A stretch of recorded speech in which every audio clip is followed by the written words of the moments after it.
Around November 1999, I started having anxiety attacks and panic attacks. They were talking about the Y2K. I would freeze up and I wouldn't know where to go, and I would get sweaty and tight.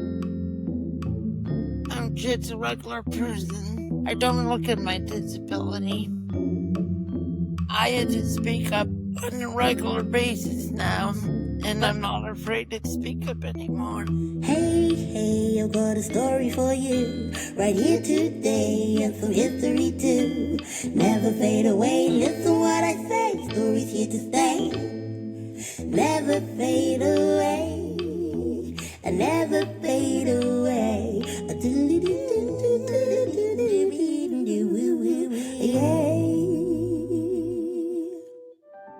This is Never Fade Away, an oral history project centering untold stories by and about people with developmental disabilities in Ohio. The views and opinions expressed in this podcast are those of the storytellers and not necessarily endorsed or representative of the producers. I am your neurospicy host, Kate Siahaan-Rigg, and this podcast is brought to you by LAD, a Cincinnati-based organization grounded in the belief that all people have ability and value. LAD empowers adults with developmental disabilities to live, work, and connect. Here are some of their stories.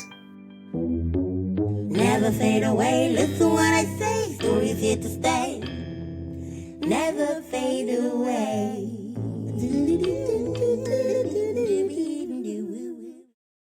In this week's episode, I'm talking to Tim, an avid sports fan and a very popular employee at LAD.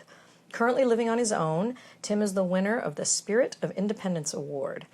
He shares his insights into life as a person with cerebral palsy, what it was like to grow up with a service dog, education with and without the assistance of classroom aides, and challenges like moving out on his own for the first time, learning to cope with anxiety, and the significance of speaking up for oneself. This is his story. All right, here we go. So, Tim Valerius, you work at LAD right now, right? Yep, I've been here. I've been in at the main campus for almost 8 years. Wow. 2017 at the front desk. So you've got a pretty important job right now. You want to tell me what your job is? I answer the phone and I greet people when they come in. Another thing is when people get packages from UPS or FedEx, I'll tell the people when their packages arrive. So, I mean, you're dealing with the public, you're handling the phones, you're receiving packages. I mean, these are all like pretty high responsibility jobs. And do you think that people are surprised that someone with a disability, I mean, not at LAD, but I mean, in, the greater population, do you think that people are surprised that someone with a disability is doing all these amazing things? Maybe. But I'm just a regular person. I don't look at my disability as much. I'm just like any other person. Let's go back because I want people to get to know you, Tim. Like, I know a little bit about your background. I know you won an award recently, right? What was that award you won? I won the Spirit of Independence Award back in September of 2024. Oh, so just last year, yeah. And that's pretty cool. So tell me about that. What they gave you that award for? It was about it was an award on my independence. Yeah, because you live independently, you work independently, right? Yep. All right, let's go back to the beginning because I'm really interested. We've talked to some people who are a lot older than you who were put in institutional settings and didn't have an aide at school, and they had a very different experience.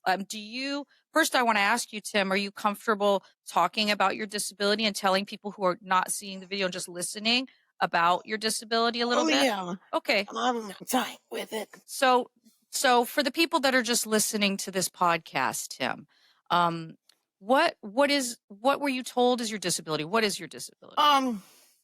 Cerebral palsy. It's like a birth injury at birth. And are you the oldest of your siblings? Yep. So and do you mind me asking you how old you are? I'm 44 right now, and Okay. I'll be 45 in December. Well, you look really young for your age. Congratulations. Thank you. Staying sexy. Appreciate it. Hey, you know what? Age is just a number. Age is just a number. You're right. Okay, so when you went into school, like when you were in primary school, right? I think was the ADA already in effect? Let's see.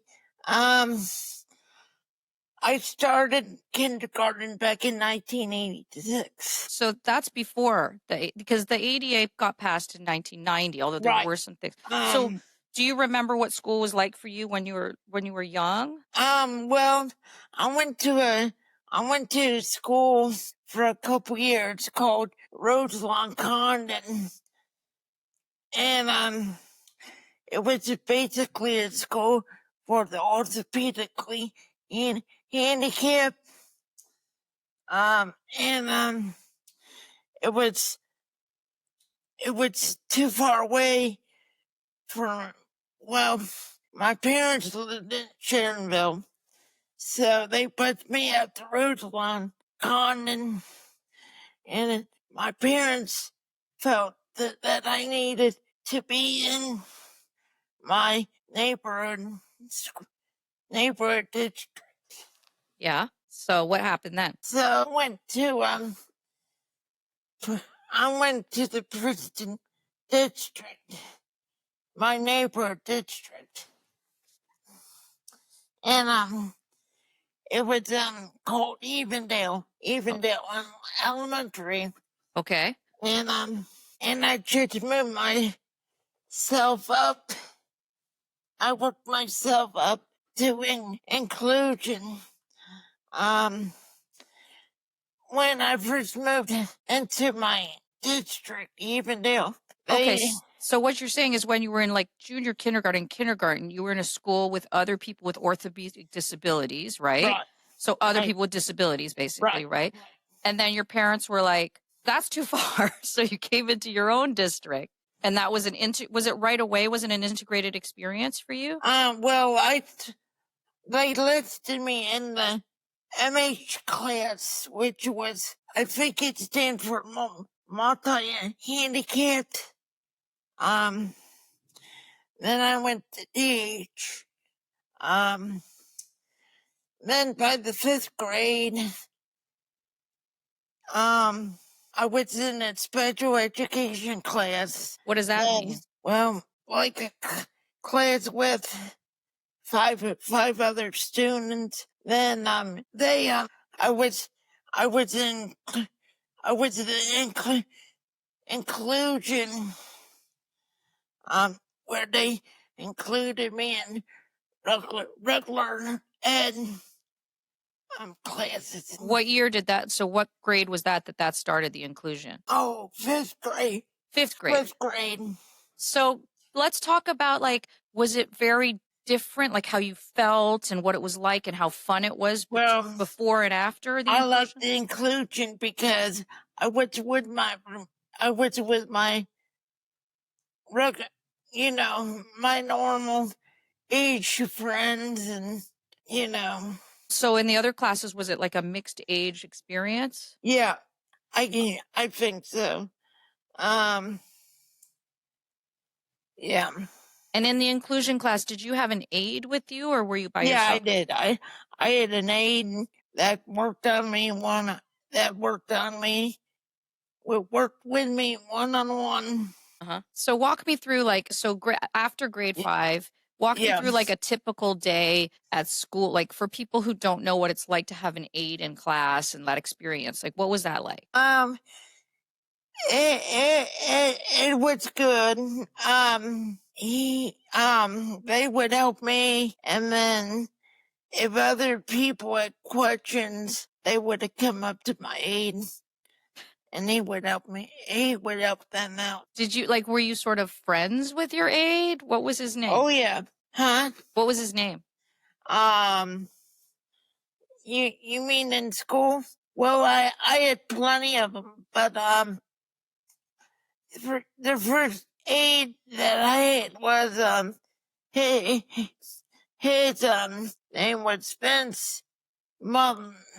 Spence. Mr. Mullen. What was of all the aides you had during school, who was your favorite? Oh, well, I had one in middle school too. His name was Greg Bender, Mr. Bender. When I went to high school, I had a classroom aide for a while.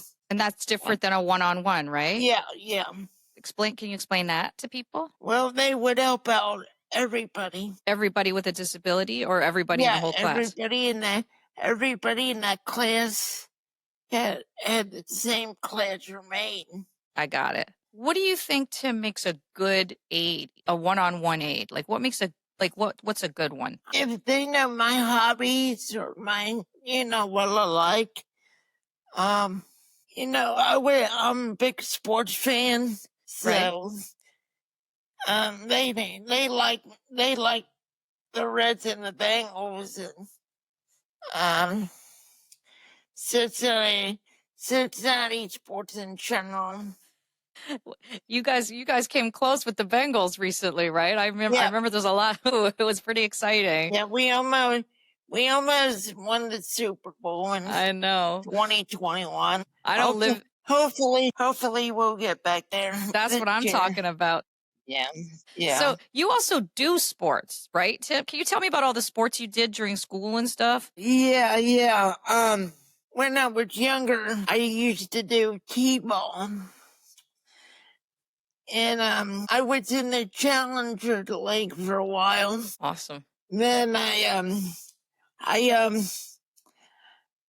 did bowling for a long time. I started bowling when I was almost 5 years old, and it was through Cincinnati Recreation Commission.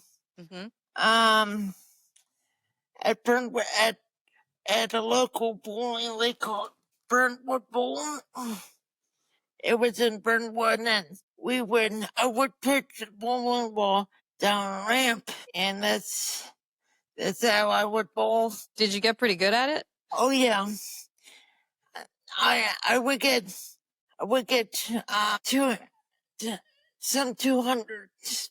Wow. Wow. Yeah. That's impressive. Was this an integrated bowling league you were in, or? Well, when I first started out through Cincinnati Recreation Commission, we were on teams. They got out of teams, and then it was bowling for fun. Then in 1999, I started bowling for the Unified Special Olympics bowling. Wow. So who did you compete against? Other teams. Like from all over the country? No, not from not that. I mean, we had so many teams in our league. Oh, I get it. Yeah. So inside the league, you were competing. Right. Did you ever win? Yeah, we some years we got first place. Awesome. Other years we came in second place and third place. But I mean, my mind is kind of rusty on the years. Oh, that's okay. I'm just curious about, a lot of people don't even realize that people with cerebral palsy or other disabilities can even play sports, right? Right. They don't even they can't wrap their brain around it. Yeah. And bowling is fun because it's so specific, Tim. It's such a specific sport. Whose inspiration was it for you was it you? Was it your parents? Who got you into bowling? My parents, my my mom and dad were big bowlers back in the day. And then my dad was a really good bowler when he was alive. Unfortunately, back in November, I lost my dad. Oh, Tim, I'm so sorry about that. It was so sudden, but I know he's in a happier place. Yeah. And you know, his energy is still probably all around you. You know what I mean? Yep, it is. Because my mom died. I mean, she died when I was around your age. I was 43 when my mom died, and I could still feel her energy like all the time, you know? Oh, yeah. But I like to watch the Reds and the Bengals. You like to watch the Reds and the Bengals? Yeah. And then I'm a big Xavier basketball fan. That's awesome. Do you watch the Special Olympics? A little bit, but not that often. Okay, so you're more into your Cincinnati teams. I get it. Yeah, I get it, man. I do. So, okay, so that's, we were talking about what makes a good aide, and you were saying, like, if they have, like, an interest in your same hobbies, right? Yeah. Like, so tell me about, like, what it was like for you at school in the integrated classrooms. Like, how'd you feel? Was it fun? It was very fun. My friends came up to me and we had conversations every day, and I'd still talk to them a little bit I'm on social media, and I had some friends from high school that I still talk to on Facebook. So sometimes people did not like their aides to be at recess with them. They wanted to be like, get away so I can hang with my friends. What were you like? What was your thing like? I had mixed emotions on that. I like to play with my regular friends, but then my aide would step in and help out when we did kickball and stuff. So it's kind of like, it's a good thing, but also annoying at the same time, sort of thing. Yeah. It's kind of like, when I had the aide with me, I was kind of sheltered. Yeah, I understand. Sheltered. What do you mean by sheltered? Well, it's kind of hard to explain, and it's complicated. Yeah. More people would go away and shy away from me. You mean like if the aide was there, they would shy away? I think so. Why do you think that is? I'm not really sure. But then I'll bring this up. Back in 1992, yeah, I had a canine companion, a service dog. Oh. And when I had the dog, they would come up to me. Okay, tell me about this. Now I need to know about this dog. How did you get this dog? What was its name? Okay. The dog came from what's called canine companions. They were located. They had an office in Delaware, Ohio. Okay. It's north of Columbus. And I had to learn 100 commands. Wow. Yeah. And it was a 2-week process of getting the dog. And I went up there for 2 weeks with my mom. Like a camp? Like you stayed there? Yeah. I mean, me and my mom and my dog, Unzi. Gunzi? Unzi. Unzi. Yeah.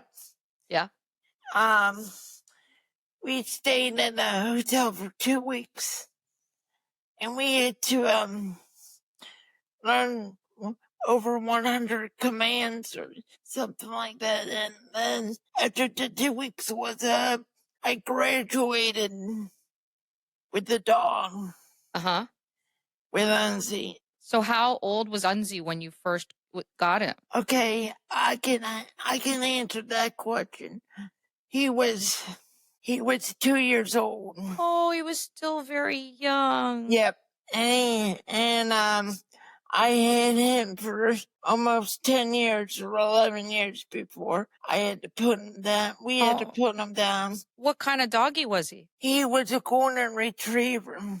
The best kind of dog, man. Yeah. Yeah. So how do you spell Unzi? U-N-Z-Y? Okay, its full name was Unser, like Al Unser Jr., the race car driver. Oh. So I called him Unzy for short. You named it after a race car driver. That's cool. I didn't name the dog, by the way. He was named. They already named the dog. Already is its name. So. Oh, that's cool. He would, if I dropped stuff on the floor, he would pick stuff up for me. So you had this dog. This is 1992. So what are you, like 8, 7 years? How old are you at this time? I can answer that question. I was 11 years old. 11. When I got the dog, we got it into my room. We got him, the dog. Did he come to school with you, or was he only at home? Well, that's the tricky part. We tried to get him into the school, but they said we had one administrator that was so. The administrator said, you know, a lot of people are afraid of dogs. Even though it's a service dog, Right. And he's been trained. Right. Oh, I'm sorry. So so he couldn't come to your school with you? No. That's too bad. He went to my religion class. My religion class. What's your religion class? It was like a class that they would talk about our religion. I'm Catholic, so. Like on weekends, you mean? This is on the weekend? What? Was it on the weekends? No, it was during the week. One day out. So for that particular class, he could come to school with you, but regular school. He could come to my church. Oh, right, because it wasn't in the school where that administrator was. Yeah. So, but the rest of the time you had him like walking around with you, like in your life, right? Oh my goodness, that's such a. Did you ever get a dog again after Unzy? Oh yeah, we currently have a dog. Well, I live at Findaway. It's an apartment complex in Oakland, and I've lived on my own for 20 years. Yeah, let's talk about that. Let's talk about you moving out. And well, my family dog is with my mom. Right. His name is Cooper. He's a mini golden doodle. Oh, I love a golden doodle. We got up until high school. What were your hobbies and what were you doing for fun? I did bowling and mainly bowling. I mean, bowling is a sport, so technically. Yeah. And then after so tell me your story after high school. Get me from like high school to moving out. What was that? What was that time like? I after high school, I went to a vocational school called Scarlet Oaks. In Cincinnati. And I studied business technology. Okay. Which was on the computer and all that. I've been on the computer since preschool. Oh yeah, you came up with when computers were a thing. Yeah. Have you noticed a difference, like, in accessibility in software or hardware, like over the years that you can talk about? I can remember my first computer that I was on. Then I can tell you the first computer that I ever worked on with it was called an Apple 2GS. Okay. And then after Apple, then I had the Macintosh computer. And then after Macintosh, it was Microsoft. Oh, you switched? Yeah. Okay. Yeah. So I know. So you've been able to adapt to all the different like kinds of computers. What do you have right now? Well, I think right now. I think the software that we use is Microsoft.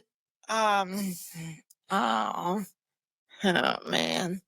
It doesn't matter. It doesn't matter. You're on Microsoft. And like, Yeah. are you using more voice to text? Are you typing? Like, how exactly do you Well, engage? it's funny that you should say that because I purchased a cell phone a couple years ago for myself. And when I do a text, it's by my voice activate. Yeah, that's pretty amazing technology, huh? Yeah. Was it hard to learn to type? No, well, I always typed with one hand because this hand, my left hand, is stronger than my right hand. Right. I think a lot of people only type with And one hand. my mom always encouraged me, and she still does to the day, to keep using both hands. Oh, that's amazing. Yeah. And after I went to Scarlet Oaks for 2 years. Well, no, 3 years. I went to school there till I was 21. Mm-hmm. And in 2005, I moved out to find a way. Was that scary? Yeah, it was scary at first. Tell me about that. Okay, originally, I was on the waiting list for only 2 years. Okay. I started in... My mom put me on the waiting list in 2003, and it only took 2 years to get the point. I mean, did you have big talks about this at home before she put you on that? Like, what did you guys talk about? Living on my own. And so how did you, like, as a family approach this? Well, it was a big transition. I didn't live there full time. Okay. I got the call in March of 2005. Yeah. I signed the papers in May of 2005. I started paying rent in June of 2005. And then I would spend the night with either my mom or dad. They would take turns. Yeah. And I would spend the night with my mom, and I would spend the night with them. You mean you'd go back home? You'd go home, or they would come to you? I would stay. They would come to me. We did that for about a month or two. Uh-huh. In August of 2005, I started living there full time. That must have been scary after a lifetime It at was. home. When I would go home on the weekends, almost every weekend.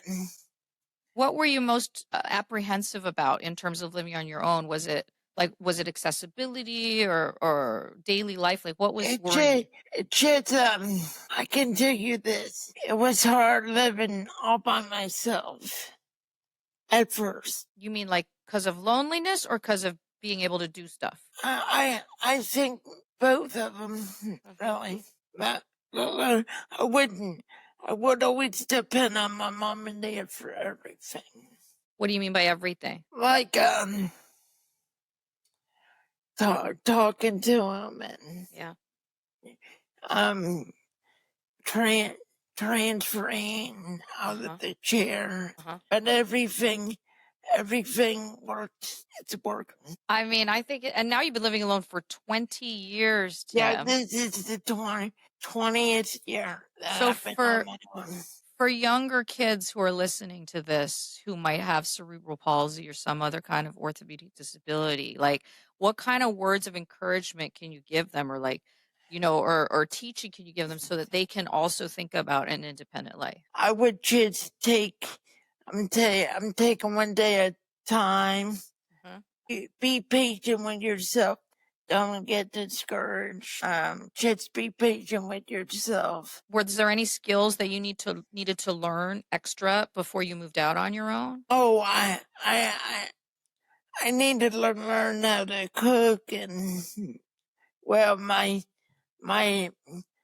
step does that for me. But speaking up for myself, I had to speak up on a regular basis now, and I'm not afraid to speak up anymore. Yeah, let's talk about that to finish, because I think that's a great kind of thing to finish talking about. So tell me about when you were afraid to speak up. What were the things that were in your way? Let's see.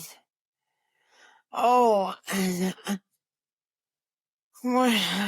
when I wouldn't, um, I was afraid to speak up because of some people. I was afraid of backlash. Like somebody would come back and argue with me, or being confronted. And did you have anxiety? I think I saw in a video it was talking about. Yeah, yep. Let me step backwards. Okay. When I was a senior in high school, Yeah. back in 1990, the 99 year, Uh-huh. around, I want to say around November 1999, started, I started having anxiety attacks and panic attacks. Okay. Because they were talking about the Y2K about Like everything shutting down and right, everything. and I took that to heart, and I thought everything was gonna blow up, but that wasn't the case. So were you having those attacks like at school or at night? Like when would they happen? During the day at school. And what did it look like? Like, so if I saw you, what did it feel or look like? What was for you a panic attack? I would freeze up, and I wouldn't know where to go, and I would get sweaty and tight. Yep. My body would get tight. So who taught you, or how did you learn how to manage that? Well, my mom and dad took me to a psychologist. Okay. And worked things out. And they eventually got me on medicine for it. So by the second half of the school year, I had a one-on-one aid to get me through the school year. So it was Y2K that did it, huh? Y2K. Yep. It's so interesting that you could like pinpoint it to this one thing, that made you. And so when the year 2000 happened and the world did not completely shut down, did the panic attacks go away? Eventually they did. But when I first moved out, they came back again. Okay, so that's why we're making the connection. Yeah. Yeah.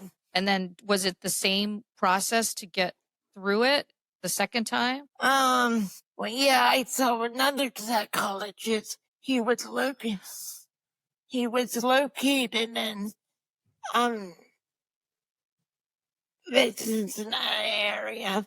Yeah. And he got me through some stuff like breathing techniques and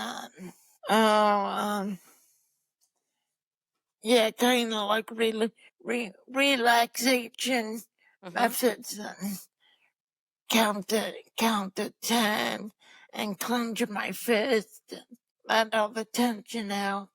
Do you still do that when you get anxious? No, not that much. I think my dad's really helping me out with my anxiety. You know what? I understand. The spirit is coming in.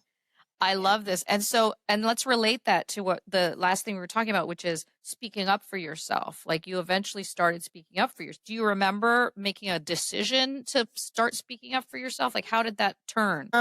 It just came second nature to me. What are the kinds of things that you think people with disabilities don't speak up about that they should speak up about? Okay, first of all, I would say don't let anybody put you around. Okay. And stick to your guns, or what I'm trying to stick to what you believe in. Nobody. Okay, so what were the kind of things what did you need to speak up about? Okay, speaking up for, for somebody to help me with the dishes, and, were you afraid to ask for help when you first moved out? Yeah, I was. I had to be honest about that. I think it's important because I think people can relate to it. After you move out of your family home where you don't really Yeah. have to ask because people know you and you're comfortable, right? Yeah. So how did you get over, was it that you were starving or or how did you get over needing to ask for, stuff? Well, I'll say this. Sure. So- It's really just about how did you find the courage to start asking for what you needed? I would just tell people what I needed, and when I spoke up for myself, things got done. And it worked out for you is what you're saying. yes, it did. Yes, it did. This is so great. This has been such a great talk. Well, Tim, I love that you are like this sort of icon and example of independent living, almost like since you first started grade 5. Like it seems like you just got integrated into the world, Right. Would you, and do you love your job? Tell me about your job. Do you like it? Well, I love it to death. What do you love about it? I love being in the office, and I love interacting with my coworkers and the friendships that I made every day. It'll be 8 years in January. So incredible. And I think, or maybe, well, I started this job in 2017, so. Do you have any dreams that you still what are some of your dreams that you have for your life now? I plan on working here until I retire. Are there any special things you want to see or do, in the world? Oh, I know my mom keeps saying, why don't you meet somebody, like a significant other, so you can so that our family can grow. It's not such a crazy idea. Right. I was thinking more like going to the Super Bowl, but you brought it over there. Well, I guess you never know. I guess you never know. Well, I think you're so super lovable and, you're out there every day on the front lines. Thank you so much for speaking to us today about your life, Tim. It's been really great getting to know you and hearing about everything. And I guess if anybody wants to say it again, if anybody wants to find you, they know where to find you. They got to come to LAD and check you out. They do. It's not so bad after all. It's not. What's not so bad after all? I mean, I'm living. It's good to live independently. Yep. Having cerebral palsy, not so bad after all, huh? Yeah, I can do anything that any other people can do. Memories of days gone by, how we were, the when and why, living with a disability, the story of us, the story of me, never fade away, never fade away.